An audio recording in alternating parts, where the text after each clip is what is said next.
Hello friends, मेरा नाम है शुभम और इस लेक्चर में मैं आपको इनिट फंक्शन के बारे में बताऊंगा।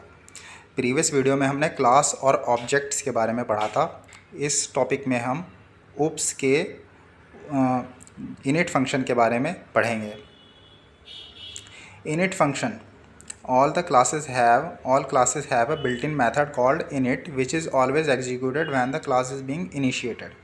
अब init फंक्शन किस तरह का फंक्शन है? ये भी एक तरह का नॉर्मल फंक्शन ही है, लेकिन जैसे आप अदर फंक्शंस को डेफ की मदद से DEF के ज़रिए डिक्लेयर करते हो, लेकिन जब ऑब्जेक्ट बनाया जाता है तो ऑब्जेक्ट के साथ में उन फंक्शन को डिक्लेयर हमें बताना होता है कि हमने ये फंक्शन कॉल किया है।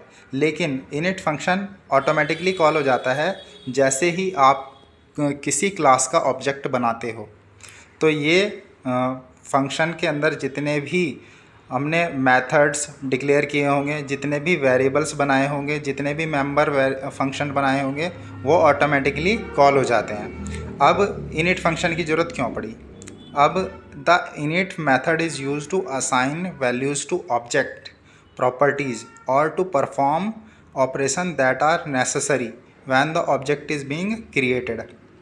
अब init फंक्शन में क्या करता है कि सपोज़ आपको प्रोग्राम में डिफ़ॉल्ट के तरीके से आपको जिन जिन ऑब्जेक्ट की ज़रूरत पड़ रही है, यानी कि सपोज़ मैं आपको एग्जांपल देता हूँ। सपोज़ आपके पास एक ज्योमेट्री बॉक्स है और उसमें से आपको पेंसिल और रबड़ की ज़रूरत सबसे पहले पड़ती है, तो आप उन्हें ज्योमेट्री बॉक्स से निकाल के फ़िलहाल के तौर पे बाहर रख लेते हो, जिससे मुझे बार बार ज्योमेट्री बॉक्स ना खोलना पड़े। तो इनिट फंक्शन भी कुछ इसी तरह से करता है। जिन भी ऑब्जेक्ट की हमें ज़रूरत बार बार पड़ रही है या डिफ़ॉल्ट तरीके से उन्हें हम अलग से उन्हें सेव कर लेते हैं, तो इसी तरह से इनिट फंक्शन भी का भी यूज़ है। तो ये इसीलिए जो अलग फंक्शन हम बनाते हैं, मेथड हम डिक्लेयर करते हैं, उनसे इनिट फंक्शन थोड़ा सा अलग है। Init method is called automatically every time the class being used to create a new object. अब इनिट फंक्शन कैसे काम करता है? ये ऑटोमेटिकली कॉल हो जाता है जैसे ही आप कोई नया ऑब्जेक्ट बनाते हो किसी क्लास का, तो ये init function, init method automatically call हो जाता है। अब पाइथन में क्या है कि पाइथन में जो इनिट फंक्शन है, इसे हम कंस्ट्रक्टर के तौर पे भी जानते हैं। इसका दूसरा नाम कंस्ट्रक्टर है। तो आप ज़रा भी कंफ्यूज मत होइएगा। अगर मैं कंस्ट्रक्टर कहता हूँ इनिट फंक्शन को, तो ये ज़रा भी गलत नहीं होगा। तो चलिए थोड़ा रियल लाइफ एग्जाम्पल्स के थ्रू थोड़ा सा इसे और समझ लेते हैं। Suppose you buying a new notebook, तो उसमें क्या क्या चीज़ें, सपोज़ आपने एक नई नोटबुक ख़रीदी, तो उसमें क्या क्या चीज़ें होनी ज़रूरी हैं। तो सपोज़ उसमें inside the book has 100 empty line pages and red margin drawn on the left side of every page. अब भाई देखो, डिफ़ॉल्ट तरीके से हर पेज में क्या चीज़ एग्जिस्ट होनी चाहिए।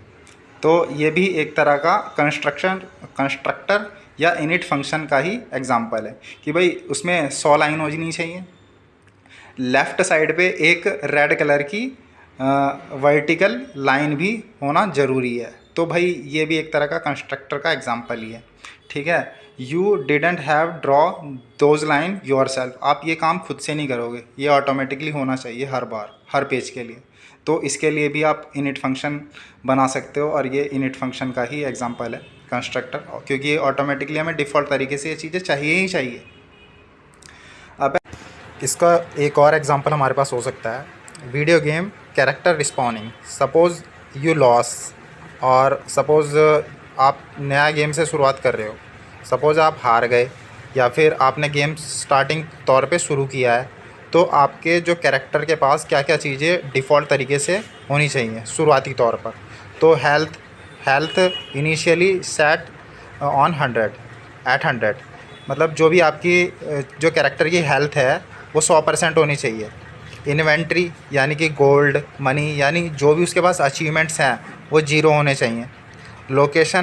लोकेशन आपकी स्टार्टिंग डिजिनेटेड कोऑर्डिनेट पर सेट होनी चाहिए, मतलब जो बिल्कुल स्टार्टिंग पॉइंट होगा वहाँ पर उसे खड़ा रखना है। जो आपका कैरेक्टर होगा। सपोज़ इसका एग्जांपल हो सकता है GTA या फिर आपका बैटल ग्राउंड्स, है ना। तो इसमें क्या होता है, जब भी जो आपके प्लेयर की जब डेथ हो जाती है या फिर वो आप नया गेम खेलते हो तो शुरुआती तौर पर ऐसे ही आपको सेव मिलता है डिफ़ॉल्ट तरीके से। तो ये भी एक तरह का कंस्ट्रक्टर का ही एग्जांपल है। तो चलिए अब हम चलते हैं प्रैक्टिकल इम्प्लीमेंटेशन की ओर।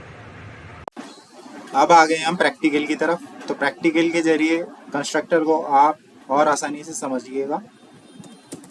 सपोज हमने कोई क्लास बना दी है, कॉन्स्ट, कोई भी क्लास बना सकते हो आप, क्लास का नाम कुछ भी हो सकता है।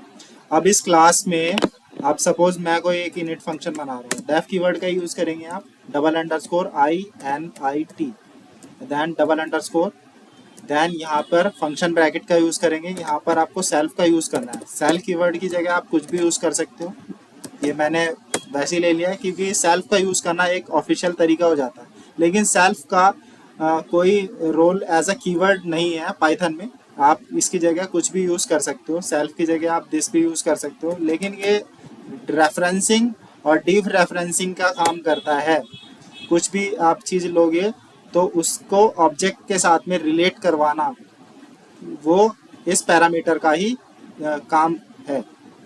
तो सपोज मैं इसके अंदर कोई स्टेटमेंट लिख देता हूँ,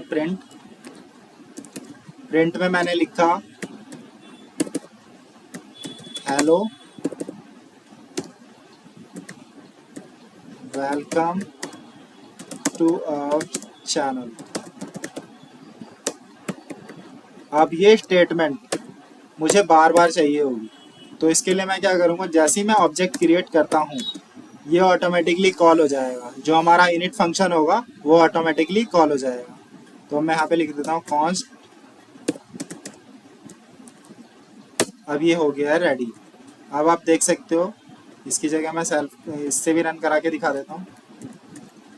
अब ये इनिट फंक्शन ऑटोमेटिकली कॉल होगा, ना कि मैं जैसे हम और उसके लिए करते थे। अब इसे हम रन कराते हैं। अब ये देखिएगा हमारे सामने इसका आउटपुट आ चुका है, hello welcome to our channel. एक एग्जांपल और समझिएगा।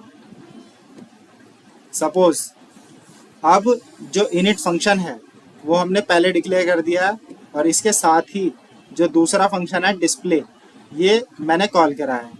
तो अब सपोज ये अलग प्रोग्राम है, ये क्लास कार बनाई मैंने और यहाँ पे एक इनिट फंक्शन बना दिया है जिसमें सेल्फ कीवर्ड का यूज़ किया है। सेल्फ रेफरेंसिंग कर रहा है, देखिए सभी फंक्शनों में, कि भाई ये वाला वेरिएबल जहाँ जहाँ पर यूज़ होगा ये वहाँ पर रेफरेंसिंग बताएगा कि भाई ये आपने यूज़ कर रखा है। तो suppose model, car name, price, यहाँ से हम इनपुट देंगे, ऑटोमेटिकली कॉल हो जाएगा। लेकिन अभी मैं खाली इस फंक्शन को कॉल कराऊंगा, ठीक है। तो इसके लिए मैं सबसे पहले एक ऑब्जेक्ट क्रिएट कर देता हूँ जिसका नाम है सिटी करके कर दिया। आप कुछ भी कर सकते हो। अब क्लास का नाम कैपिटल सी यूज़ कीजिएगा क्योंकि वहाँ पर कैपिटल सी है। अब जैसे ही अब मैं ऑब्जेक्ट क्रिएट किया तो ये वाला जो आपका मेथड है इनिट, ये ऑटोमेटिकली कॉल हो जाएगा। इसे मैं एक बार आपको कमेंट करके दिखा देता हूँ। अब इसे हम जैसे ही रन कराते हैं, अब आपके सामने model number, car name, amount of car, लेकिन जो हमने इनपुट दिया है वो डिस्प्ले नहीं हुआ क्योंकि वो खाली उसने इनपुट लिया है, क्योंकि डिस्प्ले वाला फंक्शन हमने कॉल नहीं करा, उसे हमने कमेंट कर रखा है।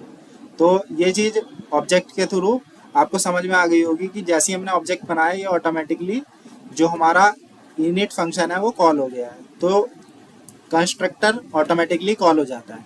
अब एक बार इस फंक्शन को भी कॉल करा के दिखा देता हूँ आपको। अब लेकिन जो इनिट फंक्शन के अलावा अगर आप किसी फंक्शन को कॉल करोगे तो उसे हमें बताना पड़ता है, ठीक है, कि भाई ऑब्जेक्ट के साथ ct डॉट डिस्प्ले, ठीक है भाई। अब ये चीज़ कॉल हो जाएगी। कंट्रोल ऑल सेव कर देंगे इसे, ऐसे रन कराते हैं। बहुत इजी सा एग्जांपल है, आसानी से आप इसे इम्प्लीमेंट करोगे अपने पीसी या नोटबुक में करके देखिएगा रफली, तो आपको आसानी से समझ आ जाएगा। ये मैंने दे दिया मॉडल।